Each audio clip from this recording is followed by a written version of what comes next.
عوامی مسلم لیگ کے سربراہ شیخ رشید احمد کو مری پولیس نے موٹر وے سے گرفتار کیا ہے۔ پولیس کے مطابق شیخ رشید احمد کو نشے کی حالت میں گرفتار کیا گیا اور ان کے پاس سے بوتل بھی برآمد ہوئی ہے۔ شیخ رشید احمد کو میڈیکل کے لیے اسپتال منتقل کیا جائے گا۔ شیخ رشید کو اسلام آباد پولیس کے حوالے کر دیا گیا ہے، تاہم انہیں کہاں سے گرفتار کیا گیا ہے، اس حوالے سے متضاد اطلاعات ہیں۔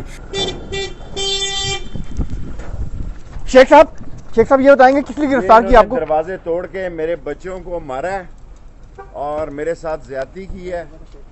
چلا نہیں بیٹھتا پرے ہو، ایک منٹ یار، دھکے نہ دو، دھکے نہیں دیں یار، انہوں نے ظلم کورٹ کا کیا آرڈر بھی ہے اور کورٹ کا آرڈر ہے، آپ ایسے نہیں کریں۔ انہوں نے بدماشی کی ہے، یہ مسئلہ تھے 100-200 لوگ داخل ہوئے ہیں اور میرے ملازموں کو مارا ہے، میرے گھر کی تلاشی لی ہے اور کورٹ کا آرڈر بھی ہے، کورٹ کے آرڈر بھی بول کے مائک لاؤ۔ یہ سارے بدماش ہیں، یہ گھروں میں داخل ہوئے ہیں سیڑھیاں لگا کے، انہوں نے دروازے توڑے ہیں، بدتمیزی کی ہے اور تمام ملازمین کو مارا ہے اور زبردستی مجھے ڈالا ہے انہوں نے گاڑی میں اور یہ یہاں لے کے آئے ہیں۔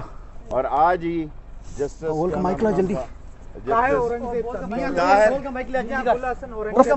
نہیں میاں طاہر صاحب نے میری ضمانت لی، بالکل سر، اور انہوں نے کہا 6 تاریخ کو آئی جی پیش ہو، اور یہ ایس ایچ او جو ہے یہ نواز لیگ کا ٹاؤٹ ہے بڑیچ، یہ سارا نواز لیگ کا ٹاؤٹ ہے اور یہ نواز لیگ نے اس کو لگایا ہے یہاں۔